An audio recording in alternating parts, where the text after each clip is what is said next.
Eh ben, qui peut bien faire fuir tout le monde comme ça? Shaquille O'Neal, évidemment. Toujours le sourire, la fibre du danseur, du blagueur, voire du rappeur. Mais quand il s'agit de botter les fesses de ses adversaires, le Shaq n'y va pas mollo non plus. Entre performance XXL, manque de respect ultime et destruction, voici 5 moments où Shaquille O'Neal a forgé sa légende. On the floor for the Bulls, along with Michael Jordan. Time winding down. Michael for three. Yeah!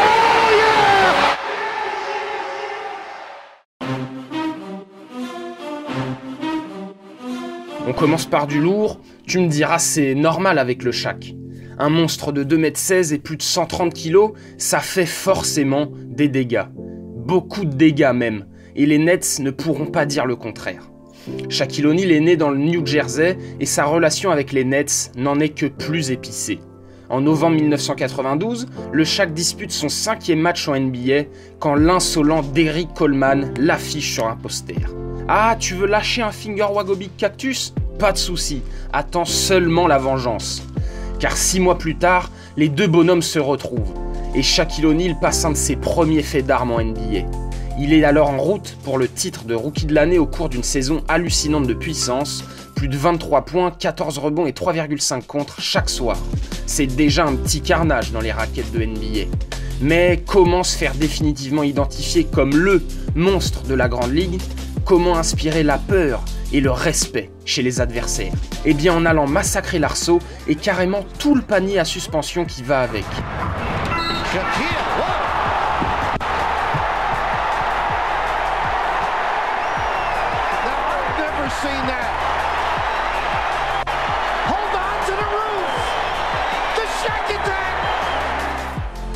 Les coéquipiers sont contents, la foule est en délire, mais pour le Shaq, c'est juste une journée de plus au bureau. Pas de quoi s'enflammer.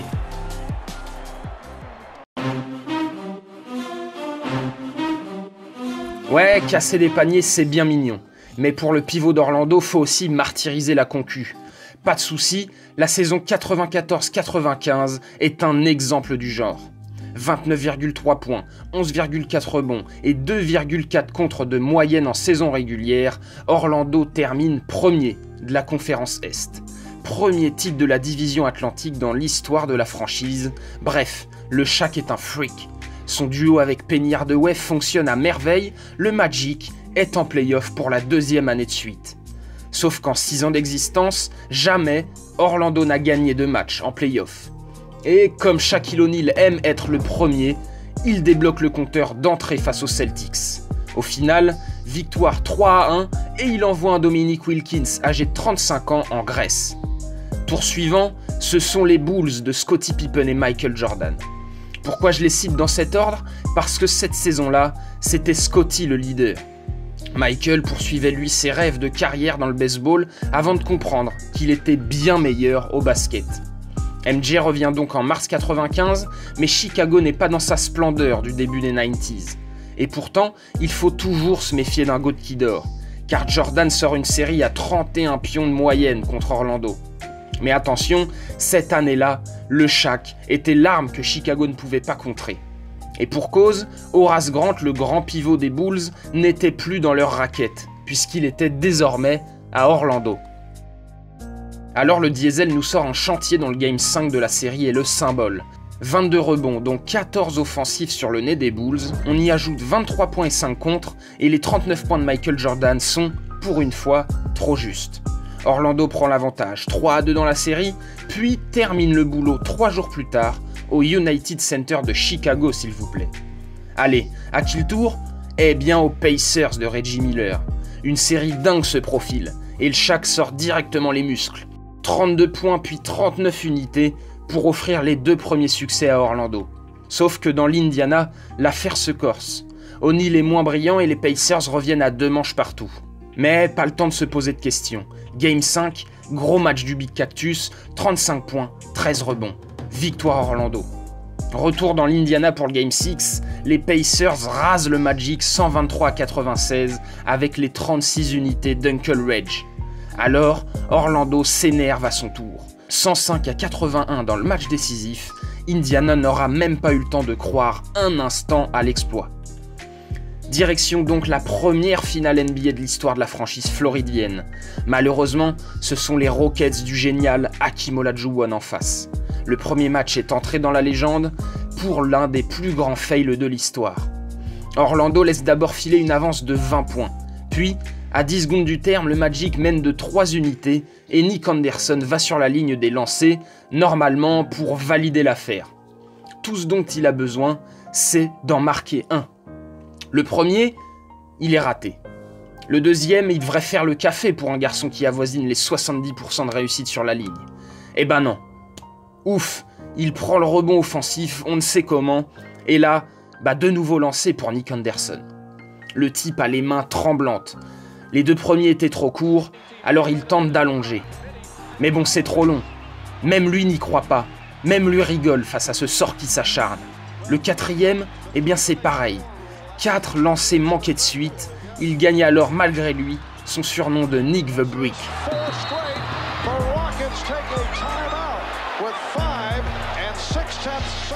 Surtout qu'après, Kenny the Jet Smith envoie le shoot qu'il faut pour arracher la prolongation pour les Rockets.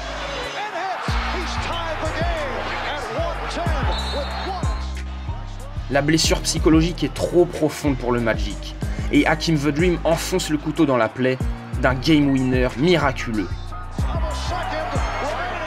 Forcément, le Shaq est sorti au contre sur Drexler, Hakeem est donc le seul géant dans la raquette, il en profite bien.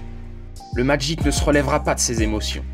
Coup de balai de la part des Rockets, 4-0, et Hakeem Olajuwon est élu MVP des finales pour la 2e année de suite. Bon, maintenant t'as compris le genre de perf que pouvait sortir le Big Shaq. Alors retournons vers un peu de salle. 2e saison pour O'Neal avec les Lakers, mais toujours pas de bague de champion. LA est en feu en cette fin de saison 98, avec 11 victoires sur les 12 derniers matchs de saison régulière. Les Angelinos se présentent face à Portland au premier tour des playoffs, et dès le Game 1, le Shaq veut envoyer un message retentissant. Le match est plus que serré en fin de 3e quart-temps. Shaquille en est déjà à 18 points, balle Portland, et dans la bataille au rebond, le Shaq se retrouve au sol. Bon là tu te dis que c'est une bonne nouvelle pour les Blazers, mais c'était sans compter sur la détermination du Big Cactus. Plus de 140 kilos lancés à pleine vitesse arrivent en trailer. Et là on assiste à une dinguerie sans nom. Elle était limite. Oh, le dunk du siècle d'O'Neal! Peut-être le plus beau dunk de sa saison! Un dunk aux airs d'assassinat sur le Blazer Kelvin Cato, au mauvais endroit, au mauvais moment. Le dunk du siècle, nous dit carrément George Eddy, t'as bien entendu. C'est l'alliage d'une puissance féroce et d'une vitesse dévastatrice. Ah, pauvre Kelvin Cato, le type a osé contester un dunk du Shaq. En tout cas, il permet aux Lakers d'inverser la tendance. Au final, LA s'impose 104-102 après 2 lancers d'Eddie Jones. Ah, que ça fait du bien d'avoir un coéquipier qui bégaye pas sur la ligne.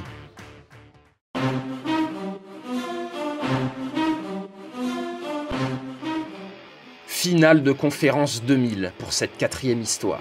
Le Shaq sort de sa première et seule saison de MVP. 29,7 points, 13,6 rebonds et 3 comptes chaque soir en saison régulière. Bref, une véritable saison de mutant. Et là, ce sont les Blazers qui se dressent face aux Lakers en finale de conférence Ouest. Le début de série se déroule bien pour LA, qui mène 3-1, puis Portland se réveille et force le Game 7. La tendance est clairement pour les coéquipiers de Rasheed Wallace et de Scottie Pippen. Ils le démontent dans ce match décisif et mènent de 15 points à 10 minutes du terme. Mais les Lakers activent le mode rouleau compresseur. Kobe enclenche la première, Shaq passe la deuxième. Portland manque même 12 tirs consécutifs, la faute notamment à un Black Mamba de folie sur le plan défensif. À 21 ans, le numéro 8 des Lakers muselle chaque arrière qui veut lui passer sur le corps. O'Neal libère ensuite Brian Shaw à 3 points. C'est dedans. Égalité 75 partout. Rasheed Wallace tente lui de maintenir les Blazers à flot, mais se produit alors une action inoubliable. Kobe drive en entrée de raquette. Le reste appartient à l'histoire.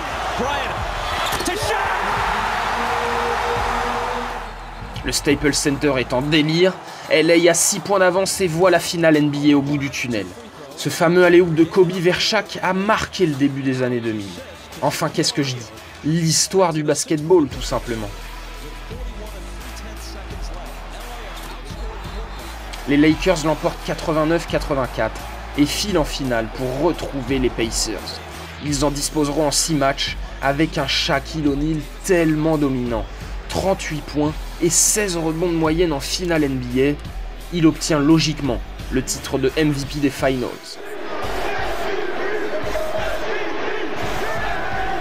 Ah là là, quel grand malade ce Big Shaq.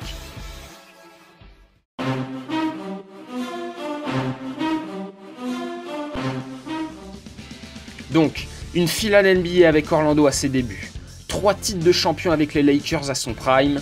Shaquille O'Neal a déjà prouvé lorsqu'il débarque à Miami en 2004. Mais c'est en 2006 que la légende finit de s'écrire pour lui. À 33 ans, il passe dans le rôle de lieutenant d'une pépite émergente, un certain Dwayne Wade. En finale NBA, le Heat affronte Dallas et l'OVNI allemand, qui est Dirk Nowitzki. Un parcours sans véritable accroc jusque-là.